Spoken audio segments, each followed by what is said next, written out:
Weird, I suppose, depends on your point of view. If you're used to the Baroque life cycles that parasitologists specialize in, the botfly may be a very straightforward customer. The female lays her eggs on the hair of a horse towards the end of summer. The release of larvae from these eggs is triggered by the horse licking its hair, at which point the larvae leap out and burrow into the tongue, in the tissues of which they then wander for weeks, occasionally drilling little holes to the surface through which to breathe. The larvae then molt and migrate to the stomach, where, having changed from a body shaped for tunneling to one designed for clinging, they attach themselves to the stomach lining for 9 months. At the beginning of the next summer, they allow themselves to be excreted, burrow into the soil, pupate, and emerge as flies, ready to mate and start the cycle over again. None of that has anything to do with photosynthesis, the topic of eating the sun, how plants power the planet by Oliver Morton. However, it's the first thing I highlighted in the book. It was just a footnote on one of the pages, but it kind of set the tone early on for the sort of mind-expanding weirdness that I was about to discover in the course of learning about science.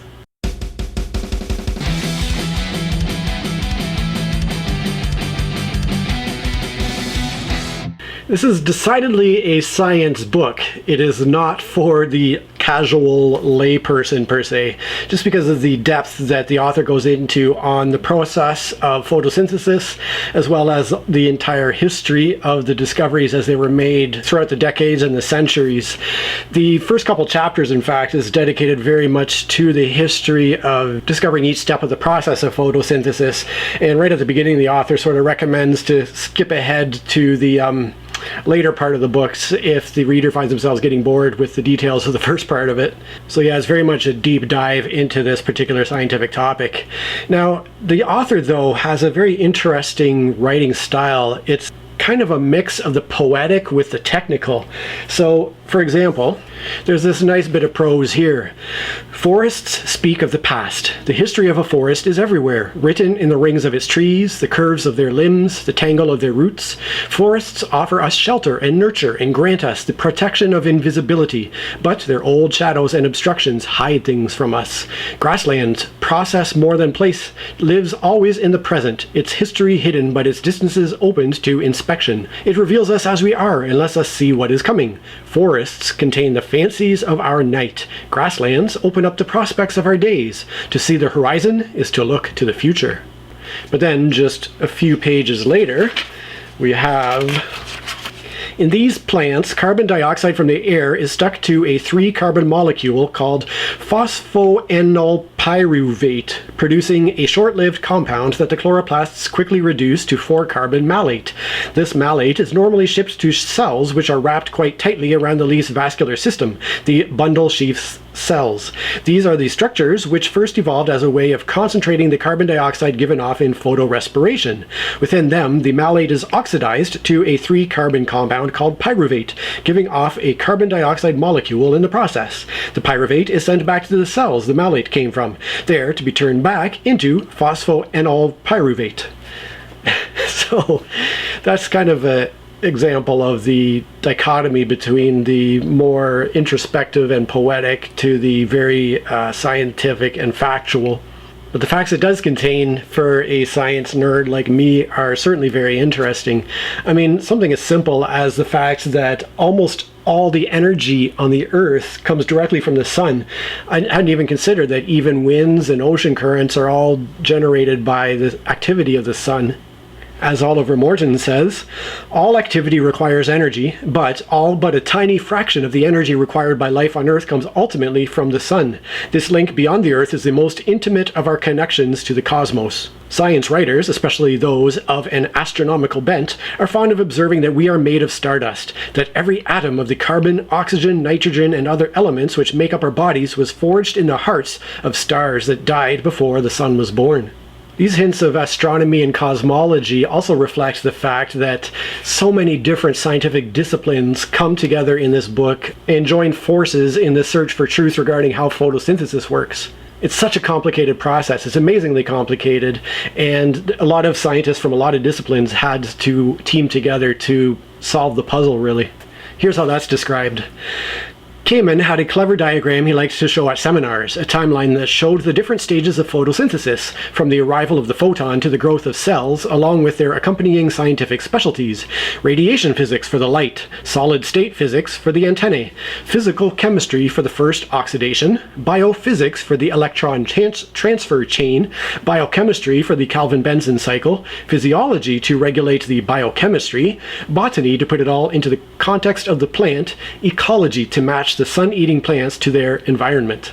But we also see just how largely hard and unrewarding the field of scientific endeavors has been over the years.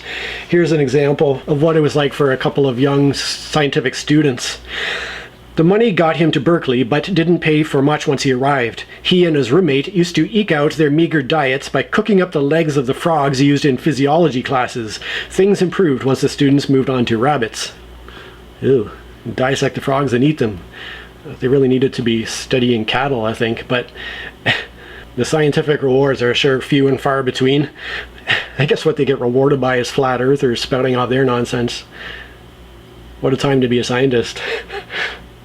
But the things these scientists were able to do are just mind-blowing. I mean, going back to the 19th century, just the level of depth and complexity they were able to pull out was just astonishing. Here's an example of some of the measurements they were doing. By the early 1980s, Fair and his team had broken down the sequence of tiny movements in the reaction center to an almost disconcerting degree of precision.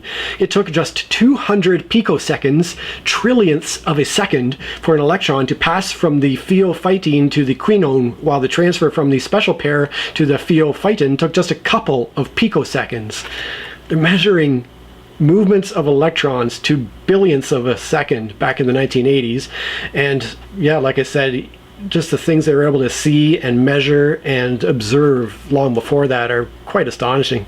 What's fascinating too is that this entire book is written in the perspective of the entirety of the history of the planet Earth. Because for a full understanding of how photosynthesis is where it is today, you really need to go back to the beginning of time and the beginning of life on the planet to understand how it all came to this really, truly mind-boggling evolutionary state that we have currently arrived at. As a result, there are a lot of big numbers that really put life into an interesting context. It's interesting to know that our planet is relatively old in terms of where it is in its life cycle. On a vastly different scale, Earth too is now old. Born more than 3 billion years ago, she seems to have only about a billion left to go. Still full of wonders and dignity, she is also getting tired. She is on a downhill path. I mean, on the one hand, it's interesting to think that the Earth is 3/4 of the way through its own planetary life cycle, and yet there's still a billion years left, so nothing to worry about. One interesting thing about the life cycle of the planet that I didn't realize is that the planet itself is on a 100,000 year cycle of ice ages. So there will be an ice age, the ice will retreat. 100,000 years later, basically, the process will repeat again. Another ice age covers the planet, ice retreats again. And this is all stated in what's called the Vostok record, I guess. But not to worry, it wasn't that long ago that we just finished our last ice age, so we're not due for another one for several tens of thousands of years. One fact about the ancient Earth kind of creeped me out and blew my mind that I didn't quite realize. Going back about 300 million years ago, the Carboniferous era is home to some Brobdingnagian creepy crawlies. There are fossils of spiders 1/2 meter across, millipedes 1 meter long, and most impressively, dragonflies built on a similar scale. Crazy. 1/2 meter spiders. Yikes. Well, thank you. It's interesting to note, though, just how quickly species come and go in terms of the overall span of life on Earth. It says the average duration of a mammalian species in the fossil record is just 1 million years. So we humans have a bit of time, but certainly not an infinite amount of time to exist as a species. But in terms of plant life, which obviously is the focus of eating the sun, it's pretty wild to know that all plant life, all this photosynthesizing organic life, goes back to a single organism. Oliver Morton says, As far as we can tell, every chloroplast in every plant across the world today is descended from one particular cyanobacterium that was swallowed up by one particular eukaryote. Not one particular species, one particular creature at one particular place in space and time. But it's not just plants and animals that are covered in depth in the book. Also, geology is a hugely important part in the whole carbon-oxygen cycle, which I learned through reading this book. Apparently, plate tectonics, the movement of continents, the building up of mountains and volcanoes, and the crushing and crashing of the Earth's crust with itself are all hugely important to the carbon cycle and thus the oxygen cycle. We have here, this release through burial is a good thing. Without it, we would never have got any oxygen at all. It is one of the great gifts of plate tectonics. On a planet where the surface just sat there, low rates of sedimentation would make it hard to separate organic molecules from the oxygen produced in their creation. Plate tectonics provides a surface on which new mountains ceaselessly rise and waste away, and plate tectonics creates new ocean depths in which the eroded remains of mountain gone can be buried. A couple of the very oldest rocks ever found on the planet also get a mention here. The author at one point is interviewing a scientist in his office, and the scientist is talking about a rock that he has in his office with him. And he casually mentions that the rock comes from a reef that has a tentative age of 3 billion years.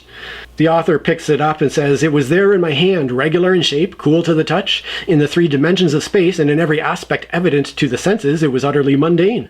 It might function as an unexceptional paperweight, were it not for the flowing drifts of paper that half filled Nesbitt's office are too far gone for any such discipline, and were it not for the fact that, in its 4th dimension, that rock stretched back 2/3 of the age of the Earth. Stretched back more than almost a quarter of the way to the Big Bang itself. Most of the visible stars in the night sky are younger." I also found it interesting to learn that the oldest exposed rock in the world is in Canada, way up in the north, and it's 3.9 billion years old. So thankfully there are enough pretty fascinating facts scattered throughout the book to make the slog of the science, the biochemistry, the movement of electrons and molecules, to make all that worthwhile reading. And it sure gives me a lot of respect for the great scientific minds that have brought all these to our knowledge. The author says, "It is often by thinking through the implications of how things could be different that we begin to understand why they are as they are.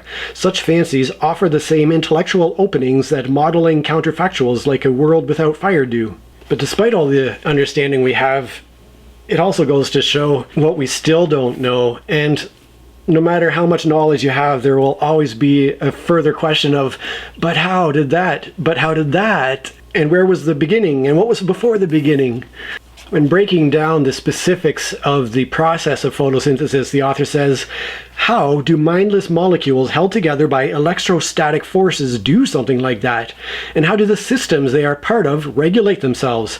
How do photosystem cores take on and pass around the light harvesting complexes that feed them extra excitons? How do the quinones shuttling around the membranes get shared out properly? How do the 2 photosystems synchronize their work? How can the chloroplasts know which genes need turning on when? How different are the answers to all these questions in different species of plant and algae?" There are so many wonders of science that I'm sure we'll just never know. But that doesn't mean that very smart people aren't working on knowing at least part of the picture in order to better inform us about life on the planet. Now, I think a big part of why this book was written was so that the author could give us as much knowledge as possible as to the real emergency of climate change and what that has been doing to the planet and what that could continue to do to the planet if left unchecked as it is. Even in that, there's a lot of unknown, but it certainly doesn't paint a good picture for the future of our species. So the end of the book, after all the kind of science and the history and all of that, does talk about the climate as a whole and how it has been drastically altered over the past couple of hundred years by human intervention. All in all, it's not a book I would say to the casual science-interested person to go out and purchase and read. It was certainly a slog for me to get through, but worthwhile as far as the things I learned. I never had much interest in plants in general, but it certainly opened my eyes to a lot of things. If you do have a deep interest in biochemistry and the way plants work, then it's certainly the book for you. But otherwise, yeah, not casual reading for the average person. Hey, it's Josh. Thank you so much for watching. If you wouldn't mind just crushing that like button, smashing that subscribe button, and chucking the link for this video with someone who you think would enjoy it, by golly, I would appreciate that. Cheers. None of that has anything to do with photosynthesis. None of that has anything to do with photosynthesis, the topic of eating the sun, how plants power the planet by... None of that... It reveals us we are... In the early 1980s... By the early 1980s, Fair and his team had broken down the sequence of tiny movements in the reaction center to almost... By the early 1980s,